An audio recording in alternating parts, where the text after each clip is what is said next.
Bonjour, bonjour à tous pour ce Forexpresso. On va voir tout de suite la progression du dollar suite aux minutes de la Fed. Donc minutes de la Fed qui montrent un ton toujours agressif et donc qui sont dans la lignée des propos d'un membre de la Fed hier, Madame Brennard, qui nous avait dit que certainement la réduction du bilan, la limitation du bilan de la Fed allait commencer dès le mois de mai et certainement à un rythme un petit peu plus rapide que ce qu'avaient prévu les marchés. Donc, conséquence, le dollar monte et se rapproche de la barre fatidique des 100, puisque je parle bien sûr de l'indice dollar contre un panier de devises. On va voir ça tout de suite en graphique. Avant ça, l'avertissement sur les risques.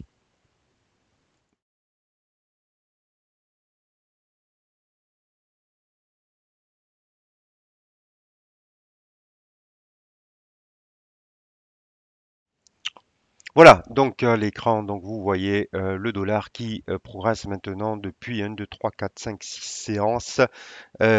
Aujourd'hui, un petit peu plus d'hésitation, mais on est à proximité, vraiment très proche maintenant de l'objectif que j'avais fixé à 100. Sur l'eurodoll, ça se concrétise par la cassure des 1,09. Euh, voilà, il est là, l'eurodoll.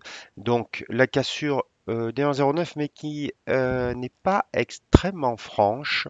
Elle est plutôt même hésitante, cette cassure. Donc j'avais dit que je passais baissier sous 1,09, mais je voudrais voir un chandelier un peu plus conséquent sous 1,09 pour me positionner.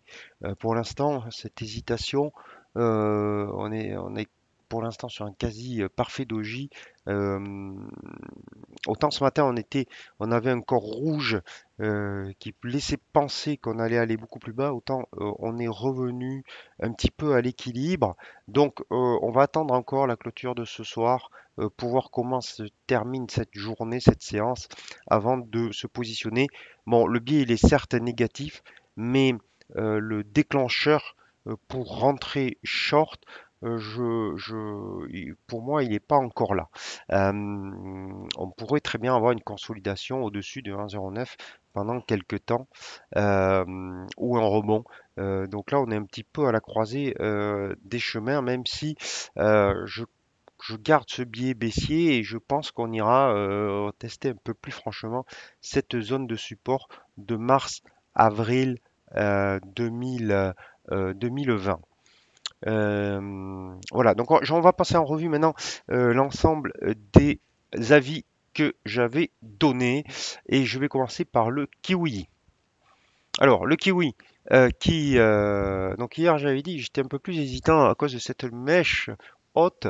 Il est toujours haussier, mais là on est en train de repasser sous la moyenne mobile à 200 périodes.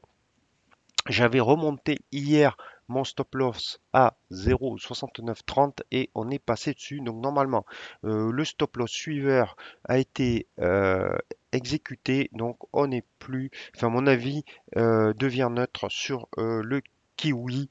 Et si vous l'avez pas fait, si vous n'avez pas suivi mon avis sur le stop loss à 0,6930 qui aurait limité vos pertes, je vous, con- je vous conseille, excusez-moi, je vous conseille de sortir.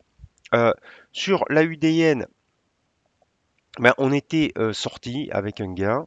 Donc, j'étais sorti avec un gain puisque j'avais un target à 0,9420 et on a fait 0,9410, je crois, 16 exactement, 17. Donc, j'avais dit que il fallait pas insister, mettre un stop suiveur très proche et sortir si vous voyez que on repartait pas à la hausse. Bon, vous voyez bien aujourd'hui qu'on est et même hier qu'on a clôturé en baisse et aujourd'hui qu'on repart à la baisse. Donc là encore, on est sorti de cette position puisque le stop suiveur normalement a été exécuté, mais cette fois-ci avec un joli gain. Le dollar yen. Alors le dollar yen, je vous rappelle que le stop loss que j'avais maintenu était à 121,11. 128, donc on est toujours largement en position et que l'objectif reste à 125. On ne voit pas de d'affaiblissement du dollar yen et donc je reste en position sur le dollar yen avec toujours cet objectif au-dessus de 125. Donc position longue sur le dollar yen toujours là.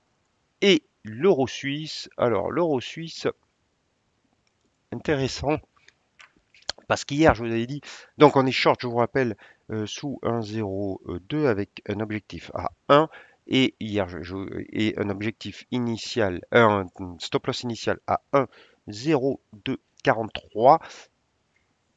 Alors, hier, je vous ai dit que si malgré tout vous voyez une clôture au-dessus de 1,02, vous pouviez sortir. Alors ça n'a pas été le cas. Ce matin, on est allé tester cette zone des 1,02, donc droite de support qui devient résistance selon le principe de polarité, et on repart à la baisse aujourd'hui, même si c'est encore timidement. Alors je garde mon avis négatif sur l'euro suisse malgré tout, et je garde mon target à 1. Je réitère mes stop loss 1,0243 en séance et 1,02 au-dessus de 1,02 si jamais une clôture se faisait entre 1,02 et 1,0243. Je sortirai cette position donc avec une perte minimale. On va aller voir l'euro-dollar.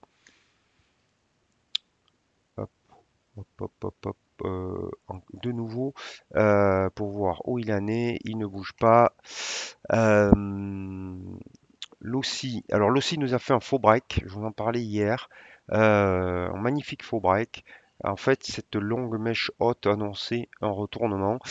C'était pas facile à voir parce qu'on avait cassé quand même et clôturé au-dessus de cette zone de résistance, mais on l'a réintégré hier, donc au neutre sur l'OSI, même si un léger biais haussier de moyen terme, mais maintenant position neutre sur l'OSI. Le câble que on n'a pas regardé, là encore un léger biais baissier, mais on voit quand même que les corps des séances sont vraiment très réduites.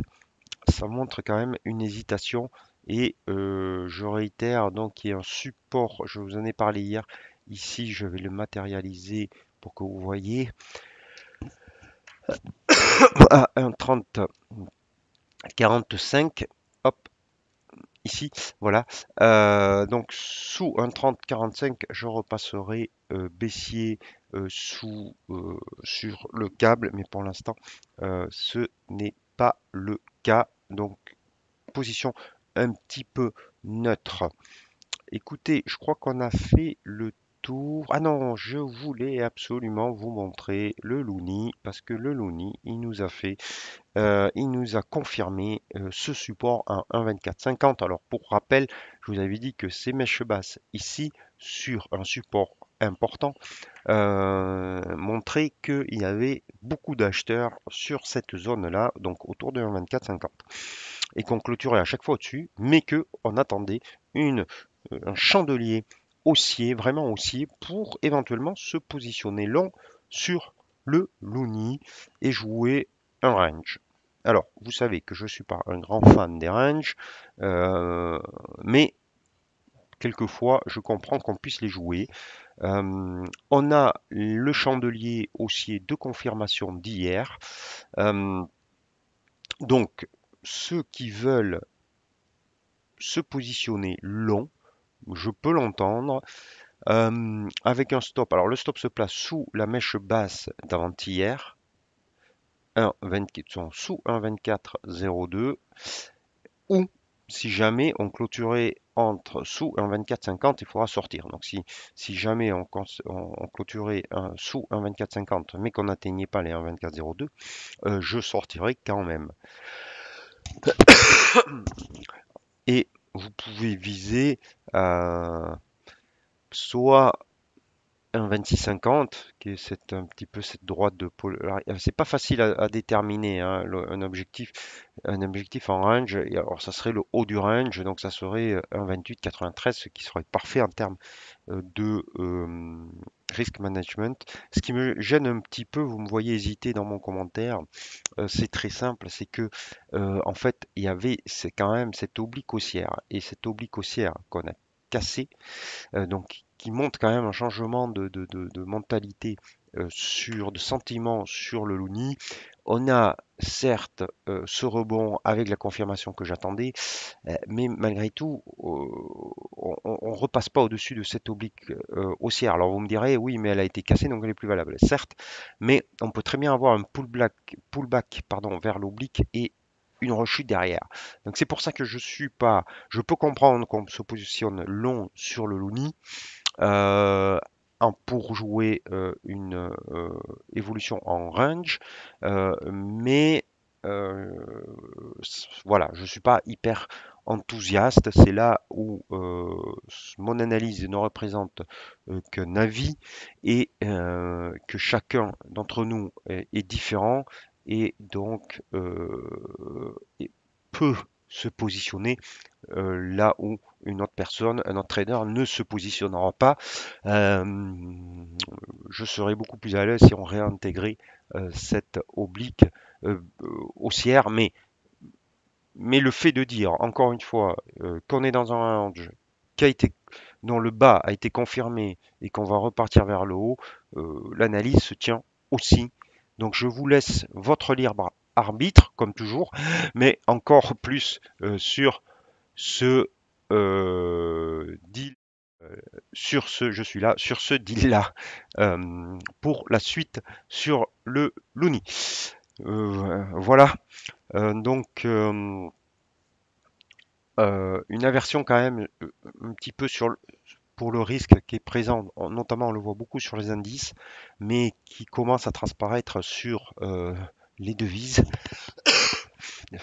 sur les devises avec un dollar qui se rapproche de son objectif des 100. Alors c'est un objectif tout à fait psychologique, mais ça montre quand même que le dollar est soutenu et donc qu'il est difficile d'aller à l'encontre de, de cette tendance parce que ça entraîne des mouvements euh, assez forts en faveur du billet vert et contre les devises à risque.